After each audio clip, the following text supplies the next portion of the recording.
আসসালামু আলাইকুম। Kingdom of fair voice সাজেশনের পক্ষ থেকে সবাইকে জানাই স্বাগতম। আশা করি সকলেই ভালো আছেন। আমরা চাই সত্য ভয়ঙ্কর ঘটনাগুলি সকলের কাছে তুলে ধরতে। তাই কেউ যদি সত্য ভয়ঙ্কর ঘটনা পাঠাতে চান, আমাদের ডিসক্রিপশন বক্সে আমাদের হোয়াটসঅ্যাপ নাম্বারে আপনি আপনার ঘটনাটি পাঠিয়ে দিতে পারেন। আজ আমাদের ২৬ নম্বর এপিসোড, আর এই এপিসোডে রেখেছি আমরা ভয়ঙ্কর কালো জাদুর একটি ঘটনা।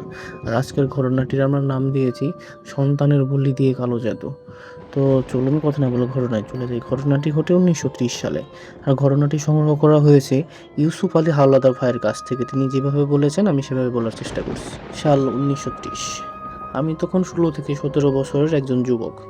আমার পড়াশোনার জন্য আমাকে আমার নানা বাড়ি রেখে আসে বাবা মা। ওখানে বেশ ভালোই দিন যাচ্ছিল, আর এভাবেই কেটে যায় ৭-৮ বছর। তাই ওখানে আমার বেশ বন্ধুও হয়ে যায়। আর সেখানে এক বন্ধুর নাম ছিল রহমত। এক সন্ধ্যাবেলা আমাদের পাশের গ্রামে আগুন লেগে যায়। অনেক বাড়ি ঘর পুড়ে যায় সেই আগুনে, কারণ গ্রামের ঘরগুলো একটি ঘরের থেকে আরেকটি ঘরের দূরত্ব তেমন বেশি হয় না। আর সেই গ্রামেই থাকতো আমার সেই বন্ধু রহমত। তো প্রতিদিনের মতো নিত্য প্রয়োজনীয় কাজে সে বাজারে যায়। বাজার থেকে ফিরতে ফিরতে সন্ধ্যা হয়ে যায়। সে যখন বাজার থেকে ফিরছিল, তখন সে শুনতে পায় যে তার গ্রামে বা তার বাড়িতে আগুন লেগেছে। সে তাড়াহুড়ো করে ছুটে চলে আসে বাড়িতে, মানে বাড়ির দিকে আসে। তার স্ত্রী ছিল সন্তান সম্ভবা। ৬-৭ মাস হয়েছিল তার স্ত্রী সে যখন বাড়িতে যায়, তার স্ত্রী তখন ঘুমিয়েছিল। কিন্তু আফসোস, তার স্ত্রীর চিৎকার সে দূর থেকে শুনতেছিল যে তার স্ত্রী বলছে, আমাকে বাঁচাও, আমার সন্তানকে বাঁচাও। কিন্তু গ্রামের বা সেই এলাকার কোনো মানুষ, সেই গ্রামের কোনো মানুষ কেউ এগিয়ে আসেনি তার এই রহমতের স্ত্রীকে বাঁচাতে। সবাই সবার ঘর বাঁচাতে ব্যস্ত, কিন্তু একজন সন্তান সম্ভবা নারীকে বাঁচানোর কোনো ভ্রুক্ষেপ কারো ছিল না। এবং সেই গ্রামটাই ছিল একটু অন্যরকম গ্রাম, যে গ্রামে একজনের সাথে আরেকজনের সবসময় লেগেই থাকতো। এমন হয় না যে আমাদের গ্রামে একজন বিপদে পড়লে অন্যরা এগিয়ে যায়, কিন্তু সেই গ্রাম হচ্ছে অন্যান্য গ্রাম থেকে সব একদমই আলাদা। সেই গ্রামের মানুষগুলো এতই খারাপ ছিল যে তারা সবসময় একজন আরেকজনের ক্ষতির জন্য লেগে থাকতো।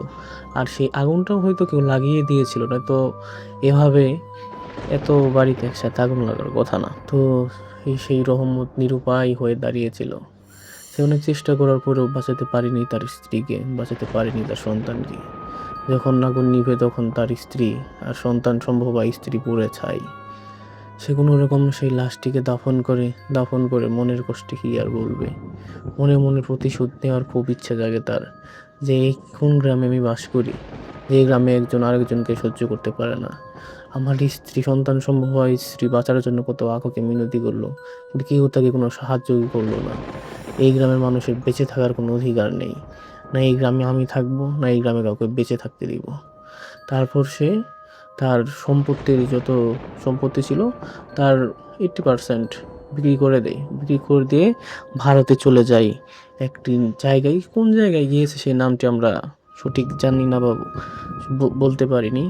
তো সেখানে গিয়ে সে তন্ত্রমন্ত্রের এক বিজ্ঞ বিষ্ণুযশ তান্ত্রিকের সাথে দেখা করে, এবং বিষ্ণুযশ তান্ত্রিকের কাছে সে শিষ্যত্ব গ্রহণ করতে চায়।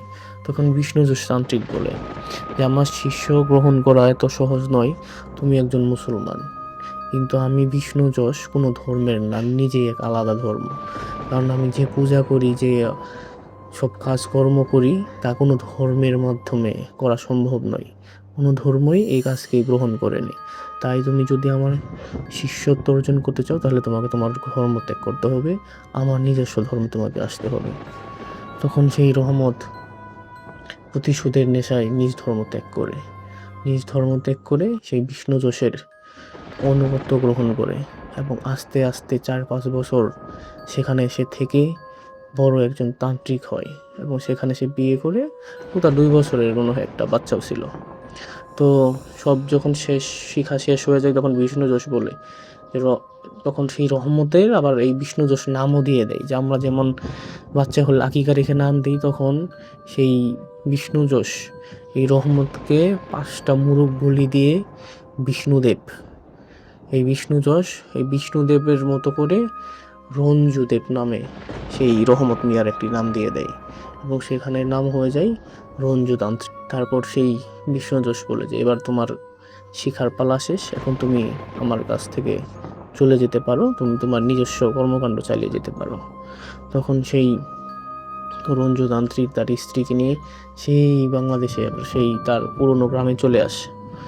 আসার পর তখন তো গ্রামের লোকজনদের মানে দেখে তার সেই স্ত্রী সন্তান সমবা স্ত্রীর কথা মনে পড়ে, যে তার সুখের সংসার ছিল, একটি আগুনে তার সব কেড়ে দিল। গ্রামের কোনো মানুষ কোনো সাহায্য সহযোগিতা করেনি। আর সে ফিরেই এসেছে এখন এই গ্রামের মানুষের প্রতিশোধ নেওয়ার জন্য, এই গ্রামের মানুষকে শেষ করে দেওয়ার জন্য। তখন সেই রঞ্জুতান্ত্রিক তার শিক্ষাবিদ্যা ব্যবহার করা শুরু করে। সে চায় সমস্ত এই গ্রামের যত মানুষের সবাইকে যেন আস্তে আস্তে মেরে ফেলতে পারে। তাই সে কালো জাদু শুরু করে। আর সেই কালো জাদু করার জন্য বা এই কালো জাদুটি সফল করার জন্য তাকে কিছু কাজ করতে হবে। প্রথমে এমন একটি গর্ভবতী মহিলাকে খুঁজতে হবে যিনি তার গর্ভে সন্তান থাকা অবস্থায় আত্মহত্যা করেছেন। তারপর 2 বছর একটি ছেলে সন্তান লাগবে, এবং এমন একটি ছেলে জোগাড় করতে হবে পৃথিবীতে যার কেউ নেই, কিন্তু তার জন্ম হয়েছে অমাবস্যার রাতে। তো তার চণ্ডীতে থাকা দুষ্টু কিছু জিন ছিল, তো তারা তাদের এই রঞ্জুতান্ত্রিককে খোঁজখবর এনে দিত যে এই কাজগুলো মানে এই সন্তান, বাচ্চা, এই গর্ভবতী আত্মহত্যাকৃত লাশ কোথায় পাওয়া যাবে। এই তথ্য বের করতে অনেক সময় লেগে যায়, প্রায় 1.5 বছরের মতো লেগে যায় এইসব বের করতে। তো এক সময় সেই সব কিছুই এই দুষ্টু জিনের মাধ্যমে তার হাতের কাছে পায় এবং কালো জাদু করা শুরু করে। তখন তার কাছে 3টি পিশাচ জিন আসে, একটি নারী জিন আসে, একটি পুরুষ জিন আসে, এবং এমন একটি ক্ষমতাধর জিন আসে যে নারীও না পুরুষও না, কিন্তু প্রচুর শক্তিশালী জিন।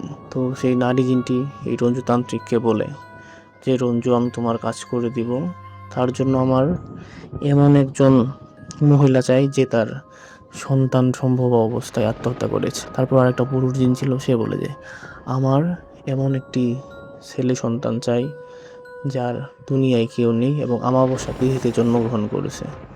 তখন রঞ্জু বলে যে তোমাদের দুইজনের জন্য আমার কাছে আগে থেকে এই সমস্ত কিছু রেখে দেওয়া হয়েছে। তো 3য় নাম্বার শক্তিশালী যে জিনটা আছে, নারীও না পুরুষও না, সে রঞ্জুকে বলে যে আমার ওদের মতো এমন কিছু চাই না, আমার এমন কিছু চাই যা তুমি যদি দাও, যতদিন তুমি বেঁচে থাকবে, তুমি যা বলবে আমি তাই করব। তখন সেই রঞ্জুতান্ত্রিক বলে, তুমি কি চাও?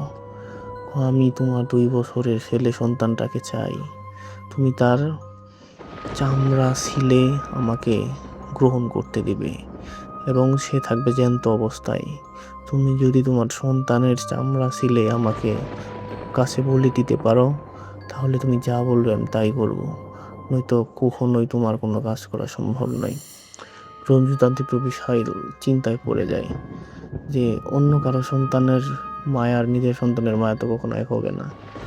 কিন্তু এই রঞ্জুতান্ত্রিক প্রতিশোধের নেশায় এতটাই মোহ হয়ে পড়ে সে রাজি হয়ে যায় যে আচ্ছা ঠিক আছে, আমি আমার 2 বছরের সন্তানের জ্যান্ত অবস্থায় শরীর থেকে চামড়া ছিলে তোমাকে আমি দিয়ে দিব, বলে দিব, তবুও আমার এই প্রতিশোধ আমি চাই। কিভাবে এই রঞ্জুতান্ত্রিক তার এই পৈশাচিক কাজ করেছে তা জানা সম্ভব হয়নি।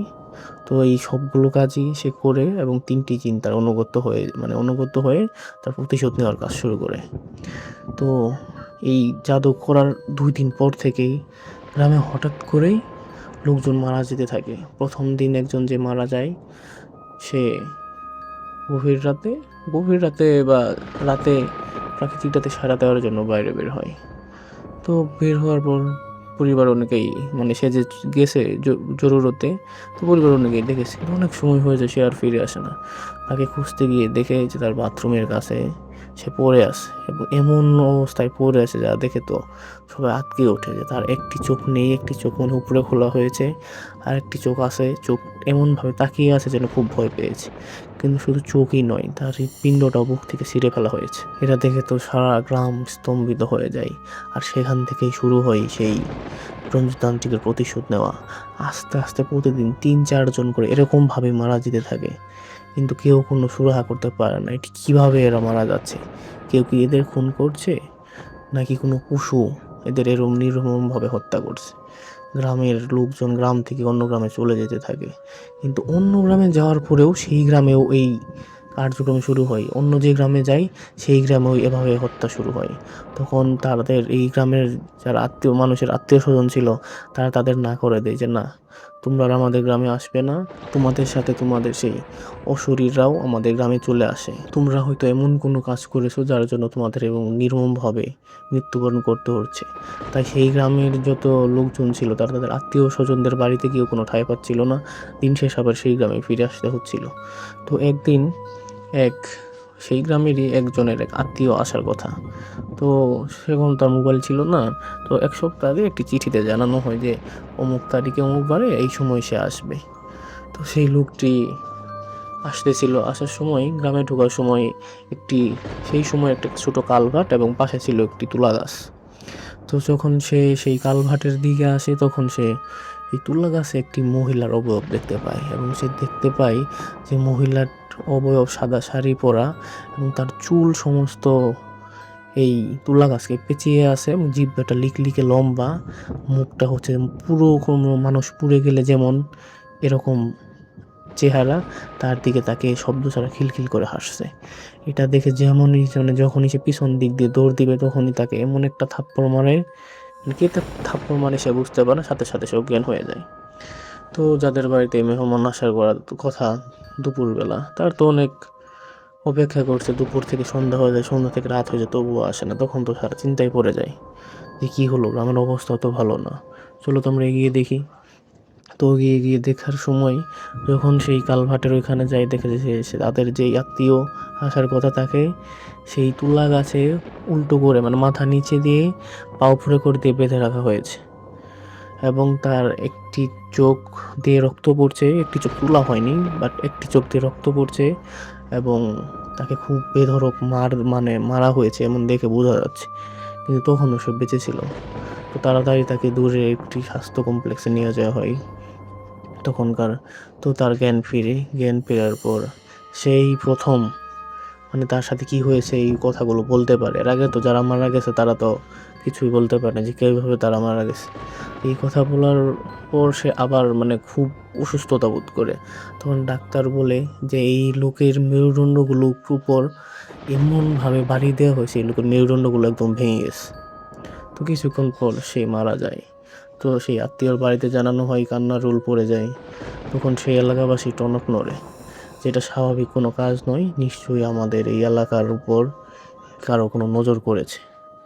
তখন এলাকার যত মানুষ ছিল সকলেই এক হয়ে সিদ্ধান্ত গ্রহণ করে যে বড় হুজুরের কাছে তারা যাবে, এই সমস্যার সমাধান করতে হবে, নয়তো একে একে গ্রামে সকলেই মারা যাবে। তখন 2 গ্রাম পর একটি হুজুরের খোঁজ পায়। হুজুরটি তৎকালীন সেই সময়ের অনেক বড় একজন হুজুর বা কবিরাজ ছিল। তো তাকে গিয়ে যখন এগুলো বলা হয় তখন সে বলে, না, এই কাজ আমার পক্ষে করা সম্ভব নয়, কারণ এইখানে যারা আছে তাদের শক্তির সাথে আমি কোনোভাবেই গুলিয়ে উঠতে পারবো না, আপনারা আমাকে মাফ করুন। কিন্তু এলাকাবাসী তো তার হাত পায়ে ধরে কান্নাকাটি শুরু করে যে হুজুর হুজুর এমনি আমাদের অনেক লোক মারা গেছে আর আমরা কিছু লোক বেঁচে আছি, তো আমরা তো মারা যাব, আপনি আমাদের দয়া করে সাহায্য করুন। তো অনেক অনুনয় বিনয় করার পর সেই হুজুর রাজি হয় এবং বলে যাচ্ছে, আমি আমারও জিন্দির মাধ্যমে তথ্য নিই, দেখি কী করা যায়, আপনারা চলে যান, আমি 2 দিন পর আপনাদের কাছে খবর পাঠাবো। তখন সেই হুজুর তার জিনের মাধ্যমে খোঁজ নিয়ে বা তথ্য নিয়ে আসে, তথ্য নিয়ে জানতে পারে যে সেই রঞ্জুতান্ত্রিক তার প্রতিশোধের কারণে তার নিঃসন্তানকে বলি দিয়েছে এবং যত রকমের পৈশাচিক প্রতিশোধ নেওয়া যায় 3টি জিন প্রেরণ করেছে। জিন প্রেরণের মাধ্যমে এলাকার মানুষদের হত্যা করার কালো জাদু সে করেছে। তখন সেই হুজুর এটাও জানতে পারে যে এই রঞ্জুতান্ত্রিক কোথা থেকে এই রকম কালো জাদু চর্চা শিখেছে। তখন সে তার জিন বলে যে ভারতের বিষ্ণুযশ তান্ত্রিকের শিষ্য এই রঞ্জুতান্ত্রিক। তখন সেই কবিরাজ সেই হুজুর জিনের মাধ্যমে সেই বিষ্ণুযশ তান্ত্রিকের কাছে খবর পাঠায় যে আপনার শিষ্য একটু প্রতিশোধ নেওয়ার জন্য সমস্ত গ্রামের মানুষকে মেরে ফেলছে, আপনি যদি পারেন তাকে থামান, নয়তো দয়া করে এই গ্রামে আসুন। তখন সেই বিষ্ণুযশ তান্ত্রিক ভারত থেকে 2 দিন পর সেই বিষ্ণুযশ তান্ত্রিক ভারত থেকে সেই কবিরাজের হুজুরের বাড়িতে আসে এবং সব ঘটনা শুনে বলে যে আচ্ছা, আমি দেখি চেষ্টা করে এটা থামানো যায় কিনা। তখন সেই বিষ্ণুযশ তান্ত্রিক সেই গ্রামবাসীদের নিকট 3 দিনের সময় চায়। 3 দিন পরে সেই বিষ্ণুযশ তান্ত্রিক আসে এবং সাথে আনে সেই রঞ্জুতান্ত্রিকের লাশ এবং সে এলাকাবাসীকে জানায় যে আপনাদের জন্যই আপনারা বিপদে পড়েছেন। আপনারা সবসময় একজন অপরজনের সাথে লেগে থাকেন, ঝগড়া ফাসাদ করেন। আপনারা যদি সেদিন চাইতেন, যদি ইচ্ছা থাকতো, তাহলে এই রঞ্জুতান্ত্রিকের সন্তান সম্ভবা বা স্ত্রীটা এভাবে আগুনে করে মরতো না। তার এই রঞ্জুতান্ত্রিকের তো প্রতিশোধ নেওয়ার যে ইচ্ছে ছিল তা তো যৌক্তিক ছিল, কিন্তু এভাবে মানুষ মারাটা কোনোভাবেই যৌক্তিক হয়নি। তো আমি সেই রঞ্জুতান্ত্রিককে কাছে গিয়ে বলি যে, রঞ্জুতান্ত্রিক, তুমি যে প্রতিশোধ নিতে চেয়েছো তা অনেকটুকু সফল হয়েছো, আর নেওয়ার দরকার নেই। অনেকেই হত্যা হয়েছে, আর এভাবে কত হত্যা করবে? তখন সেই রঞ্জুতান্ত্রিক জানায়, আচ্ছা, আপনি আমার উস্তাদ, আপনি যা বলবেন অবশ্যই আমাকে তা মানতে হবে। তখন সে সেই জিনদের সাথে এবার চুক্তি করা শুরু করে যে আমার কাজ হয়ে গেছে, তোমরা এখন চলে যাও। কিন্তু সেই তিন জিন তো যাবে না। সেই তিন জিন বলে যে আমরা এই হত্যার মাধ্যমে অনেক শক্তি বৃদ্ধি পেয়ে গেছে আমাদের। আমরা যত হত্যা করবো আমাদের শক্তি আরও বৃদ্ধি পেতে থাকবে। আমরা কোনোভাবেই এই হত্যাযজ্ঞ বন্ধ করব না। সেই রঞ্জুতান্ত্রিকের সাথে তর্কাতর্কি হয়ে যায়। কিন্তু এই রঞ্জুতান্ত্রিক এমনভাবে কালো জাদু করেছিল, যতদিন রঞ্জুতান্ত্রিক মারা না যাবে ততদিন এই জিনগুলো তাদের পৈশাচিক হত্যাযজ্ঞ চালিয়ে যাবে। এক পর্যায়ে রঞ্জুতান্ত্রিককে সেই তিনজন জিন তিন দিক দিয়ে টান দিয়ে মানে 3 ভাগ করে ছিঁড়ে ফেলে, এবং সেই সাথে সেই কালো জাদুর মানে পৈশাচিক যে জিনদের কালো জাদুর নিয়ন্ত্রণ ছিল সেটাও হারিয়ে যায়। এবং সাথে সাথে এই বিষ্ণু যশ তান্ত্রিক সেই 3টা জিনকে বন্দি করে এবং সেই ক্ষতবিক্ষত রঞ্জুতান্ত্রিকের লাশ এনে এলাকাবাসীকে দেখায় এবং বারবার সত্য করে দেয় যে একে যখন অন্যের সাথে এভাবে আপনারা লেগে থাকবেন, বিপদ এভাবে একদিন আপনাদের এসে গ্রাস করবে। রঞ্জুতান্ত্রিকের বংশোদ্ভূত স্ত্রী এবং রঞ্জুতান্ত্রিক দুজনেই আজ নিহত। তো আপনাদের আর কোনো সমস্যা নেই, এখন থেকে আর কোনো হত্যাযজ্ঞ চলবে না, সমস্ত অশরীরীর ছাই আপনাদের এলাকা থেকে কেটে গেছে। এই কথা বলে বিষ্ণু যশতান্ত্রিক আবার সে ভারতে চলে যায় এবং সেই কবিরাজ বা হুজুর সমস্ত গ্রামকে আবার বন্ধ করে দিয়ে যায়। আর এর মাধ্যমেই সেই গ্রামের হত্যাযজ্ঞ বন্ধ হয়। তো এই ঘটনা থেকে আমরা এটাই বুঝলাম, কালো জাদু এমন একটা জিনিস যা অন্যের ক্ষতি নিজের ক্ষতি দুটোই করে। আমরা কখনোই এই সমস্ত নির্মম ধর্মবিদ্বেষী বা ধর্মের বাইরে গিয়ে এরকম নির্মম কোনো কাজ করবো না, তাহলে আমাদের দুনিয়ার জীবন আখিরাত জীবন দুটোই নষ্ট হবে। এই ছিল আমাদের ঘটনা।